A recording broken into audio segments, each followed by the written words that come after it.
Remember when your parents told you that you had the potential to be anything? You also remember when Konami told you that you could have a very nice format? Well, this double-sided sheet of paper tells me that there are well, we're going to say 3 versions of the same deck available. 4, 5, 6, 7, 8, 9, 10, 11, 12, 13, 14 decks having success in today's format. And it's been a little bit since we did our March metagame discussion, but let's dig into this very beautiful, parent-oriented discussion, shall we?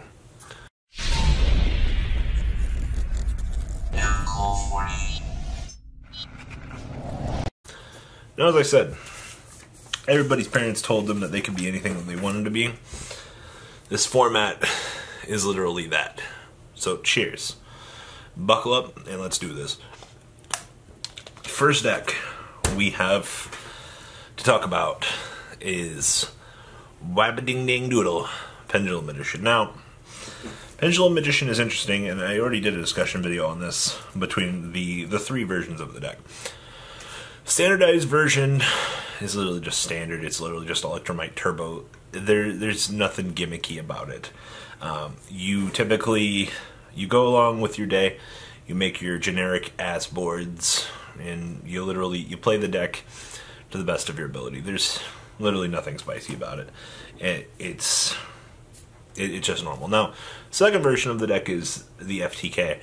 And the FTK, I still think it's inconsistent. People seem to disagree with me, but I don't know what they're on. But the FTK, in today's format, it's gimmicky. You just gotta know what's coming out of it. Much like Gemini FTK, if it comes out of left field, you know, it's unfortunate. It just happens.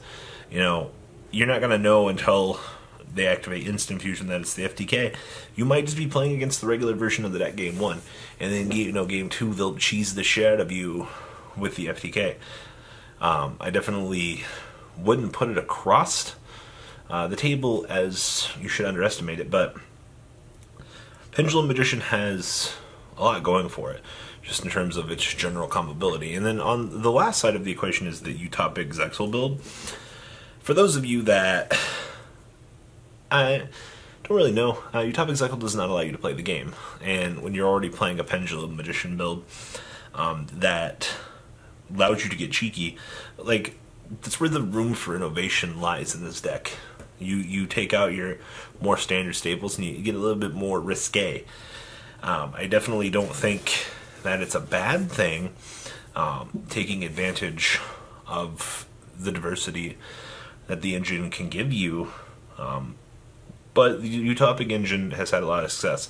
I say that there are 3 different decks when they're the same general engine, but at the end of the day, all 3 decks are doing something different, whether or not it's just cheesing your opponent, FTKing your opponent, or just doing your best to be the best standardized engine that you can be. So, Pendulum Edition, as a nutshell, is the first thing you should be watching out for. Can you counter it? Well, yeah, but it is the best deck in the format for a reason. Correction, it's the best engine in the format. Next up, True Draco. What do I even need to say about Tribute Masterpiece? He somehow was always immune to the ban list.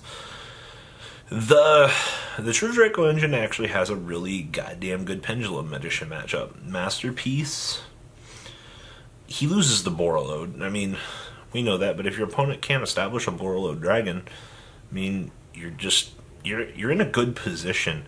You should already be winning that game. I think a lot of people discount True Draco for just being True Draco, but the deck has definitely gone up the food chain a lot this format.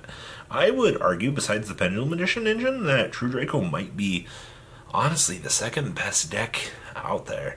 Next to, oh, actually, I take that back. Zephyra is probably the second best. But True Draco, I got to give it up to you, True Draco players. Like, the deck is still very excellent at doing what it needs to do. Next up, Trickstar. Burn your opponent, disrupt their hand, Scapegoat. The deck the deck still is doing what the deck has done previously. And it's not like a lot has changed with the engine. It's just the deck's best matchup was Spiral. And now that we've lost Spiral, I mean, the deck's kind of just a former shell of itself. It's kind of really fucking weird when you look at it. I don't know. I can't say that I'm a little bit surprised by Trickstars just being Trickstars, but I don't know. The decks are just, it's still inherently good. It didn't lose anything. It's just, its matchups that it was good against just kind of disappeared. Next up, I do gotta say this. A lot of this format is very dependent on the player. Well, Robbie, what do you mean? A few of the decks on this list, when you are looking at the players piloting them, I would not discount pilot skill. A lot of these decks are. It's important to realize who is playing them and understand that those players are the ones that are curving the skill difference in those decks. It's really weird because we haven't seen that in a very long time in Yu-Gi-Oh!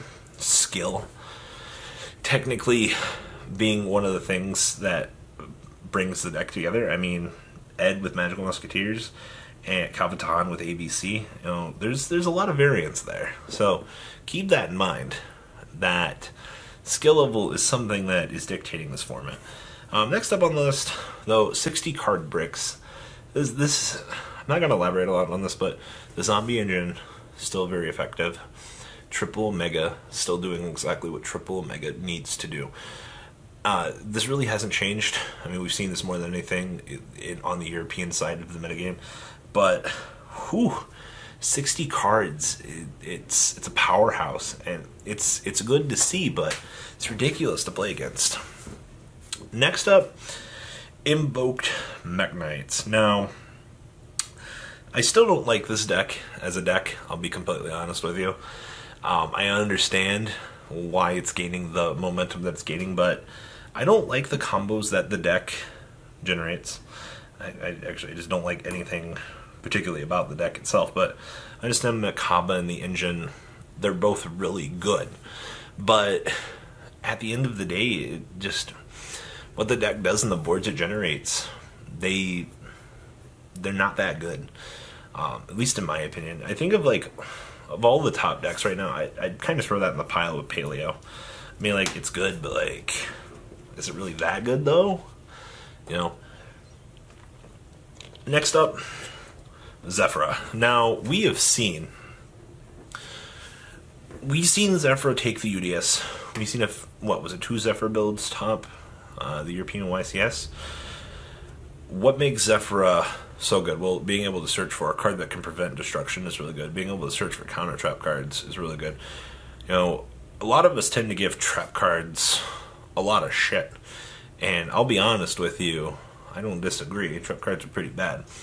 But if you can search for them, if you can load up your extra deck, if you can make Electromite good again, there's a lot that you can actually do there. And I definitely like that about... Yes, I'm adding more decks as we're going than I'm remembering. But Zephyra has a lot going for it. I like that about the deck. I think the deck, in terms of beating Pendulum Edition, I actually think it might be the better Pendulum Edition variant. But, I mean, there's just so much in this format you can play. You just pick your poison. Next up is Metalphoto. Now, in the same category as Zephyra, but lower. Metalphoto is Metalphoto. It can do a lot of cheesy things, which is good. But cheese doesn't win events. I've seen the Metalphoto variant get a few tops here and there, but I don't think it was... I gotta say that it was an abnormality, but that variant's just... It's not as strong as the rest. I want to give it some credit, I really do. I think the engine it's cool, but it's still Still the weakest of the Pendulum decks. Next up, Dinosaurs. AKA, I think we've seen Shrew King Dinos, we've seen Shadal Dinos come out at the beginning of the format. There's a lot of diversity in the particulars of the Dinosaur build. The Shadal engine was really good at trying to slow down the game when you realized that you only had to try to play against Pendulum Magician. But the True King engine has kind of been showing up and kind of like obsoleting the Shadal version. Just being able to make True King of all calamities. It's still very consistent. Both builds are very good. If you're going to an event and you're playing against Dinosaur, don't be afraid of the deck itself. Just be aware of what you're going against, because it's still Dinosaurs. It still can OTK you out of right field. Next up, Gem FTK. I think that my favorite quote about Gem FTK so far has been, Pendulum Magician FTK is better because you're not playing 40 Gem Knight named cards. I think that's the best way to sum it up. It's still a really good FTK. It can still catch a lot of people off guard. It's just once you find out what you're going against, you just have to literally stop the FTK. And there's not much to really do about that. Once again, it's more of a gimmicky sort of equation for Gem FTK, but it's still there. It's more like tier 2, honestly. It won't top a YCS. I could definitely see it topping a couple regionals though. Next up, World Chalice, the combo deck of the format. Now, I'm not a huge fan of World Chalice, and I've said this from the beginning. A lot of people were like, "Oh my God, Rob, you're so fucking terrible. You said World Chalice was bad, but what a time to YCS." One-hit wonders do exist in this game, contrary to popular belief. Every deck can have its day, and cheers to you, Kyoto Waterfront. If you can keep doing what you're doing with Waterfront, you deserve to win every YCS with that deck. Also being able to psychically just soul charge. It's your day. The interesting thing I find about World Chalice is it's a very combo-oriented deck, but in a world without Max C, or being afraid of Max C, the only real thing that you need to worry about is just breaking boards, or, establishing a board that your opponent can't break. The deck is very fragile to hand traps, in my personal opinion, but we've seen the deck have a lot of success at regional level over time, and I've seen some of the cool combos that people come up with, so I'm not necessarily surprised, but seeing it win the YCS in Europe definitely wasn't a bad thing. Next up, Paleozoic. This deck is pretty much long since gone extinct in terms of play. I think this deck's like tier 2.5 now. For a local, okay. I'm pretty sure you could do something with it, but the combos that Paleo can do, it's more of a grindy deck, and you gotta grind against a lot of things, because if you don't, you're not gonna have a good day. It's just kind of the sad thing about Paleo. I really wish we could see Paleo do a little bit more, but the deck is just, it's still Paleo at the end of the day. Speaking of things being extinct, Burning Abyss. So, BA I was seeing this a lot more on the European side of the game. I don't know what's up with the TCG, whether or not we're just burning the fuck out with this. But seeing Burning Abyss show back up, we don't have Cherubni. The deck was really good at grinding against Spirals in the previous format, proving that Europe really had a love for the deck, but it's kind of faded back out into the woodwork. I don't know what caused the resurgence of it, but I don't know, I would love to see a little bit more Burning Abyss. Once again, cheers to you BA players keeping your dream alive. Now the next 3 decks I want to talk about, the last 3, are more of a specialty variety. The first one is Magical Musketeers. Now, yes, I am including Musketeers on this list because of Ed's variant. Much like World Chalice, this build came out of left field, took the UDS by storm, finished in top 8. That's an amazing feat. A lot of people didn't know how to handle a lot of the combos. Ed played the deck very appropriately, I want to believe. watching him talk about the deck, he knew the combos he was going for. I'm sure a lot of other people will have fun with trying to mimic those combos. Very, very successful day for Ed. I gotta give it up to the guy. He took a deck that a lot of people thought was shit and topped with it. And you know what? Kudos. A very successful day there. The next one, Spirals. Now, much like we saw with Emron's level of innovation to the deck, Spirals bubbled out at the YCS in Europe. Spirals are still a very, very, very good deck. The combos that the deck can generate are still very much dangerous. You just have to decide how you want to build the variant, and if the variant you're building can be quote-unquote consistent enough to get you through your day. Finishing X3 in an event, losing on the bubble, really sucks. But we saw Imran carry the deck through the American YCS as of late, and it definitely shows that player interaction, player skill, definitely combined with your innovation can get you there. And last but not least, ABC. It's the last deck I wanted to talk about here. Whew. Calvin Tahan, I don't know how you do it, buddy. If it's even the real Calvin Tahan. ABC, the deck is so shit. I mean, the deck's at 150% in the TCG. The deck is just, it's so trash. It's not even funny. You know, we have so much variance in the current format. It's not bad, but ABC still has the same problem it's always had. Still fragile. Nothing the deck can do about it. You know what I mean? I mean, if you want to play ABC, go for it.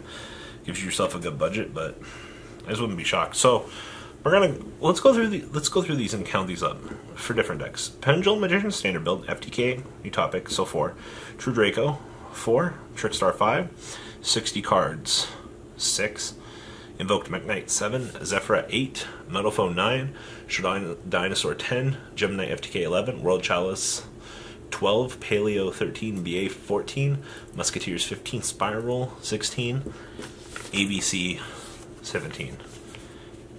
That is a lot of viable decks in one format. I think in terms of the most diverse format with a deck quote-unquote on the top, this is it. I've never seen a format this diverse in the entire game. And I think that's a good sign for the game of Yu-Gi-Oh! I think the game is going in a good direction. The hits that Konami has been making to the list have been good. I kind of am worried that we're going to reach a point that they're going to have to try to sell us some new product, which means people are going to have a want to buy new cards. But Konami North America has taken a very good approach at letting these decks naturally power creep themselves. I mean, I'm not going to say that they've naturally power creeped themselves out, but I mean, soon we're going to have Goki Troymare enter into the fray. I mean, who knows?